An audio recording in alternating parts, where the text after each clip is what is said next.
আমার ছোট জীবনে আমি শুধু চাইতাম কেউ আমাকে নিঃস্বার্থভাবে ভালোবাসুক, যত্ন করুক, শুধু আমার মানুষ হয়ে থাকুক। ভালোবাসার বেলায় এর চেয়ে বেশি চাওয়া আমার কখনোই ছিল না। আমি ভাবতাম পৃথিবীটা অনেক সহজ, সুন্দর।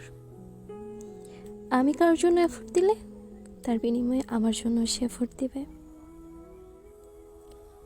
কাউকে আমি ভরসা করলে সেই মানুষটা আমার ভরসার মূল্য দিবে। আমি চোখ বুঝে বিশ্বাস করতাম আমি কারোর সাথে অন্যায় না করলে আমার সাথেও কি অন্যায় করবে না। পৃথিবী না আমাকে খুব নিষ্ঠুরভাবে বুঝিয়েছিল। জীবনটা আসলে ভয়ঙ্কর রকমের আনফেয়ার। এখানে নিজের সবটুকু উজাড় করে দিয়েও কারো ভালোবাসা পাওয়া যায় না।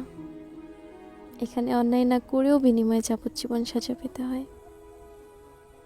এখানে অনেক ভরসার ভালোবাসার মানুষও ভীষণ ঠান্ডা মাথায় অমানবিক কষ্ট দেয়, দিতেই থাকে।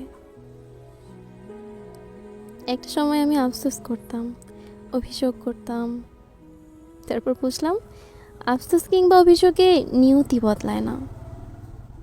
আমাদের জীবনে কোনো আন্ডো বাটন নাই, কোনো টাইম মেশিন নাই।